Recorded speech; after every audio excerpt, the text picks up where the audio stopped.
Bonjour et bienvenue dans cet atelier consacré à la productivité dans Visual Studio. Je suis Denis Voituron, je suis architecte logiciel dans la société belge Onirix. Onirix est une entreprise de consultants spécialisée en développement applicatif, tant en technologie .NET qu'en technologie Java. Et je suis également le fondateur du podcast DevApps, dédié à l'architecture et aux technologies Microsoft. Et vous pouvez nous retrouver chaque mois sur devaps.ms. Alors nous allons apprendre aujourd'hui à développer comme un ninja dans Visual Studio, c'est-à-dire commencer à manipuler toutes les fonctions cachées entre guillemets, tous les raccourcis clavier qui vont nous permettre de gagner un temps fou lorsqu'on va développer. Alors j'ai ouvert ici un vieux projet que j'ai trouvé sur internet qui est un petit programme d'un jeu Pac-Man. Si je le démarre, on a simplement Pac-Man qui est là et on peut jouer avec les touches du clavier. C'est un vieux jeu développé en WinForm. Ça va simplement nous servir de base pour pouvoir regarder un petit peu comment naviguer à l'intérieur de Visual Studio. La première chose qu'on va faire, c'est regarder un peu là les aspects de compilation qui existent au niveau de l'éditeur. C'est une fonctionnalité nouvelle aussi dans Visual Studio 2019, c'est, on le voit ici en haut, la zone de recherche qui a été nettement améliorée, accessible via le raccourci CTRL-Q. Si je fais un CTRL-Q, j'ai accès à toute une série de choses disponibles et que ce soit ajouter une classe, que ce soit modifier du code et notamment également avoir la possibilité de rechercher la fenêtre de sortie, View Output. Et ça m'affiche ainsi cette fenêtre que je peux appuyer sur la petite punaise pour la rendre en permanence accessible à ma vue. Alors, une autre fonctionnalité disponible dans Visual Studio, c'est la possibilité de travailler dans le Solution Explorer. Remarquez que moi je l'ai positionné à gauche. En général, il se retrouve sur la droite dans Visual Studio. Donc je l'ai positionné ici à gauche. Pour ça, il suffit de le prendre à la souris et de le déplacer pour le placer à l'endroit que vous souhaitez. Et ce que je veux faire ici, c'est ouvrir cette zone de formulaire. Si j'ouvre le designer, on peut constater qu'on retrouve, en appuyant à chaque fois sur les petites flèches pour étendre, l'ensemble des différentes méthodes qui se trouvent à l'intérieur de cette classe, de ce formulaire 1. Je peux ainsi me rendre par exemple sur une classe qui s'appelle LoadBlocks. Je double-clique dessus.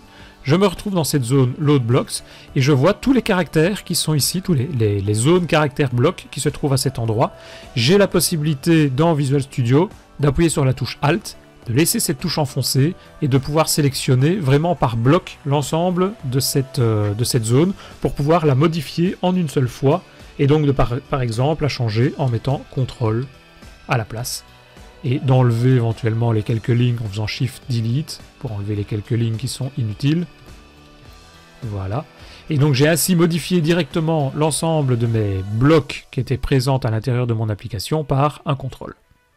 Une autre fonctionnalité disponible dans Visual Studio, c'est la possibilité de faire du déplacement de lignes. Ça nous arrive régulièrement où on vient ici écrire du code et puis on se dit « Ah ben la ligne par exemple ici qui fait l'assignation du composant left, il faudrait la placer un peu plus bas. J'ai juste besoin de laisser cette touche Alt enfoncée et avec les flèches vers le bas ou vers le haut, je peux venir déplacer cette ligne left vers le bas ou vers le haut. » Autre fonction très pratique, c'est l'IntelliSense. Alors tout le monde connaît l'IntelliSense où au début quand on commence à écrire, on a la possibilité de voir l'ensemble des fonctions, l'ensemble des classes qui apparaissent et on peut les sélectionner pour directement accélérer un petit peu l'encodage. Mais je ne sais pas si vous le savez, chaque mot dans le C# commence par une majuscule, c'est ce qu'on appelle le Pascal Case. On a la possibilité d'utiliser ces majuscules pour pouvoir retrouver uniquement les mots qui nous intéressent. Par exemple ici, le Multicast Not Supported Exception, c'est le MNSE. Et en tapant ce MNSE, automatiquement, il va me retrouver cette fameuse classe Multicast Not Supported Exception. Je fais Tab et il va me la sélectionner instantanément. Alors l'ensemble des raccourcis clavier dépendent évidemment de la manière dont votre Visual Studio est configuré. Pour ça, vous allez dans le menu Tools, Options, et vous allez retrouver dans la rubrique Keyboard différents modèles de positionnement des raccourcis clavier. Moi en général j'utilise le mode par default. Si ce n'est pas le cas ou si vous voulez appliquer ce que je vais vous montrer maintenant, positionnez-le sur le default. Si pas, vous pouvez les retrouver dans la liste qui se trouve ici. Vous avez l'ensemble des menus, l'ensemble de toutes les commandes et le raccourci clavier correspondant qui va s'afficher en dessous. Exemple de raccourci clavier. On va aller dans la classe Pac-Man. La voici. Et on va essayer de rajouter une commande. Par exemple, on va créer une opération à l'intérieur de cette classe var hop, égale new async operation. Vous voyez qu'il ne le trouve pas via l'IntelliSense, tout simplement parce que la déclaration using n'existe pas. Où se trouve cette déclaration? On a juste besoin de faire un contrôle point virgule et il va me proposer l'ensemble, même parfois des packages NuGet disponibles contenant cette commande, mais ici on me voit, il me propose de faire un using component model. Je rajoute ce using component model automatiquement dans la liste qui est au-dessus. Alors vous avez peut-être remarqué aussi que dans les usings, certains apparaissent en caractère grisé, c'est tout simplement parce qu'ils n'ont aucune référence à l'intérieur de votre code, et dans ce cas-là, vous pouvez simplement les supprimer. En général, les bonnes pratiques demandent qu'on laisse le using system en place. Lorsque vous voulez naviguer dans le code pour voir un petit peu où tout ça se place, vous pouvez le faire, comme je vous l'ai montré, via l'emplacement ici dans le Solution Explorer, la liste de toutes vos méthodes. Vous avez également la liste de toutes les propriétés qui se trouvent à cet endroit. Et donc, par exemple, moi, je vais me positionner sur une propriété qui s'appelle... Voilà, on va se positionner ici, sur une variable privée dot, qui possède une classe dot, avec des crochets pour dire que c'est un tableau. Si je veux voir quelle est la définition de cette classe, j'ai tout simplement besoin de faire un F12 et je me repositionne directement à l'intérieur de cette classe. Si je veux revenir en arrière, je peux faire un CTRL- et là je navigue sur l'emplacement du curseur précédent. Si je fais un CTRL-SHIFT-, je reviens à l'emplacement, donc je fais un forward pour revenir à l'emplacement d'où je venais au préalable. Je vais me remettre ici, CTRL- pour me repositionner au début. Une autre possibilité pour afficher le détail sans devoir naviguer, c'est directement d'afficher ce détail de classe à l'intérieur même de la classe dans laquelle je me trouve. Donc par exemple, je suis sur Dot, je peux faire un Alt F12, et là, j'ai une autre fenêtre pop-up qui apparaît avec la définition de cette classe Dot que je voyais précédemment, mais dans une autre fenêtre. Je peux ainsi rapidement la consulter sans perdre l'emplacement courant, et simplement refermer ensuite la fenêtre quand je n'en ai plus besoin. Autre possibilité aussi de navigation, si je me trouve sur cette fameuse classe dots qui se trouve ici, je vois que j'ai toute une série de références. Ça, c'est ce qu'on appelle le CodeLens. CodeLens est apparu dans la version 2015 de mémoire de Visual Studio, d'abord en mode Enterprise, puis professionnel, et maintenant disponible également pour la version Community Edition, gratuite pour tout le monde, disponible pour tous les projets open source. Et je vois donc ici apparaître directement un petit lien, 47 références font référence à cette classe dots et à ce constructeur dots. Je peux le retrouver soit en cliquant sur ces 47 références et j'ai la liste complète et en double-cliquant je navigue vers cet emplacement, ou en passant simplement je vois une petite info qui me donne l'emplacement exact où c'est utilisé. Mais je peux également sélectionner, positionner sur dots et faire un Shift F12 et là j'ouvre une fenêtre avec toutes les références dans laquelle je peux naviguer à l'intérieur de cette fenêtre et voir en un seul coup d'œil où ce paramètre dot est utilisé. Autre chose qui est également disponible dans tout Visual Studio, c'est si je me positionne sur, par exemple, dans une méthode et qu'à l'intérieur de cette méthode, je suis intéressé par regarder le contenu de la variable loc, qui est ici, le simple fait de se positionner sur cette variable va automatiquement me présélectionner, me pré-highlighter, donc m'afficher en surbrillance tous les emplacements où cette variable est utilisée, et ce de manière dynamique. Alors il arrive très fréquemment qu'on a besoin d'avoir des classes qui sont des entités générées à partir de supports XML ou JSON qui se trouvent à l'extérieur, et de pouvoir créer des entités dans des nouvelles classes par exemple. Imaginons qu'ici je vienne créer une nouvelle classe dans mon projet, on va aller rechercher le contenu via un JSON, mais on va pouvoir faire un CTRL-Q pour aller directement dans cette zone de recherche rapide, taper classe, add class, automatiquement la zone avec le nom est présélectionnée, je vais l'appeler sample. J'ai une classe sample qui se trouve ici. Je vais me connecter sur internet et aller sur par exemple un Swagger ou bien un document de définition XML. Je sélectionne le JSON qui m'intéresse, CTRL-C, copie. Je reviens à l'intérieur de mon Visual Studio et je vais ici demander de venir coller la classe correspondante dans ce cas-ci à ce JSON. Pour ça, j'ai simplement besoin d'aller dans le menu Edit, pas spécial, et je peux coller le contenu d'un JSON en XML ou le contenu d'un JSON en classe ou le contenu d'un XML en classe. Par exemple, JSON as class. Il va automatiquement me récupérer toutes les informations, forcément il crée un root object avec un nom générique, puis il va me créer un widget contenant debug window image text, qui sont exactement les informations Windows, image, texte. Window contient title name with height, Window contient title name with height. Donc je peux ainsi très rapidement venir mettre à jour du contenu à l'intérieur de mon code.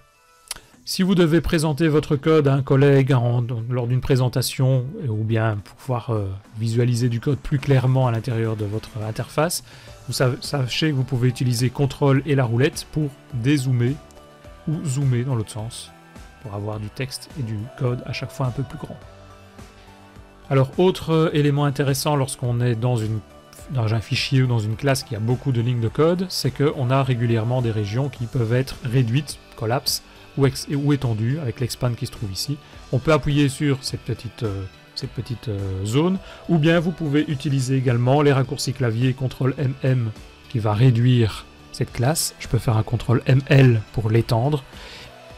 Autre fonctionnalité intéressante, c'est la possibilité de mettre en commentaire toute une série de caractères, toute une série de lignes. Donc il suffit de les sélectionner et faire un CTRL-KC pour pouvoir les mettre en commentaire, ou enlever le commentaire en faisant le CTRL-KU, ça retire les commentaires. Visual Studio est d'ailleurs très fort pour tout ce qui est refactoring de classes ou refactoring de méthodes. Par exemple, si je suis ici sur la classe Pacman, je peux faire un CTRL-RI. J'obtiens une fenêtre qui va me proposer de refactoriser cette classe en générant une interface qui s'appelle par défaut iPacman, et puis j'ai juste besoin de cocher ou décocher les méthodes et propriétés que je veux faire partie de ce fichier ipacman.cs. Par exemple, je peux décocher et laisser cocher uniquement move, laisser speed, laisser total point par exemple, et type. Je fais OK. Il vient me générer une interface iPacman qui se trouve ici, qui est d'ailleurs référencée par le iPacman qui est là. On peut utiliser la fonction de tout à l'heure F12, et je me retrouve dans mon interface générée automatiquement pour moi. Toujours dans notre refactoring, une fois que je suis à l'intérieur d'une méthode, il arrive fréquemment que le responsable du code, le reviewer, va vous demander de refactoriser, de créer par exemple une méthode au lieu de faire ce test if .i.location.x supérieur à location.x, etc. J'ai juste besoin de sélectionner, de venir utiliser le raccourci clavier de refactorisation qui est CTRL-RM. Il me propose de mettre un nouveau nom de méthode. Je peux inclure des commentaires, inclure les strings, prévisualiser les changements. Et je choisis le nom de la méthode ici que je veux utiliser. Par exemple, nouvelle méthode. Enter. Il me prévisualise les changements que je peux appliquer et je vois cet appel de nouvelle méthode avec les arguments qui ont été automatiquement déduits de ce que j'avais sélectionné en termes de fonctionnalité. Visual Studio est d'ailleurs également très fort pour pouvoir venir refactoriser et renommer les noms des méthodes. Par exemple ici j'ai une méthode qui s'appelle Pacman, Pacman Movement, c'est un peu long. Je peux faire CTRL-RR et venir tout simplement la renommer en Pacman Pacman Movement, pardon. On va l'appeler comme ça, Enter. Et non seulement la méthode a été renommée, c'était l'objectif, mais les références, c'est-à-dire les méthodes qui l'appellent, forcément pointent maintenant sur une méthode qui possède ce nouveau nom. Ce n'est pas un replace au sens classique du terme, dans lequel il aurait été remplacé le texte sans se préoccuper si c'est une chaîne de caractères, c'est vraiment un remplacement, un renommage intelligent, où il parcourt le code pour voir qui fait référence à cette méthode.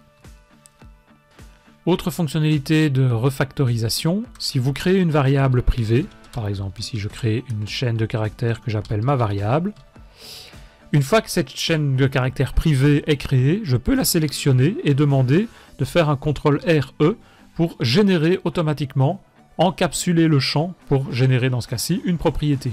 Et donc il va me créer lui-même une variable, une propriété qui s'appellera ma variable et qui va faire référence à cette variable que je viens de définir.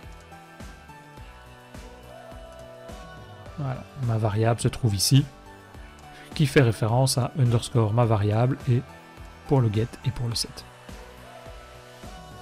Si vous ne retenez pas tous les raccourcis clavier, ils sont tous disponibles comme je vous l'ai montré dans le menu outils keyboard ou via le menu directement quand c'est disponible dans ce menu. Sinon vous avez à chaque fois la petite ampoule, vous cliquez dessus et vous avez de manière contextuelle tout ce qui est possible de faire à l'intérieur de cette zone. Par exemple ici le m_speed, je vais pouvoir le retransformer en une propriété. Je clique dessus et instantanément j'ai une propriété speed qui apparaît avec les valeurs qui correspondent à ce que j'avais préalablement défini. Depuis Visual Studio 2019, il y a une fonctionnalité intéressante qui est le code cleaner. Le code cleanup qui se trouve ici, qui est configurable, on peut définir différents profils dans lesquels on a différentes règles qui peuvent être appliquées lorsqu'on va exécuter ce code cleanup. J'ai juste besoin de faire un CTRL-KE et il va venir automatiquement retirer tous les using qui ne servent à rien, y compris le using system dans ce cas-ci qui n'était pas utilisé. Il a automatiquement retrié par ordre alphabétique ces différents using et il va mettre en forme tout le code via toute une série de ce genre, toute une série de critères similaires à celui-là. Autre fonctionnalité intéressante de débugage, quand je vais exécuter mon code, je vais pouvoir par exemple mettre un point d'arrêt ici dans le constructeur du Pacman, demander de démarrer mon application. Quand j'arrive à l'intérieur de cette commande, je peux retrouver dans cette zone watch l'ensemble de mes différentes variables qui sont utilisées et j'ai depuis Visual Studio 2019 une zone de recherche dans laquelle je peux retrouver à la fois dans le libellé des variables ou des propriétés mais également à l'intérieur du contenu. Par exemple, je peux rechercher Pacman et il va me retrouver la valeur Pacman qui se trouve ici derrière cette propriété TIS. Voilà, nous avons fait ainsi un peu le tour des différents raccourcis clavier, des fonctionnalités principales présentes à l'intérieur de Visual Studio. J'espère que vous avez appris toute une série de nouveautés, des nouveaux raccourcis, des nouvelles manières de développer, de débugger. Et je vous retrouve lors d'un prochain épisode. À bientôt!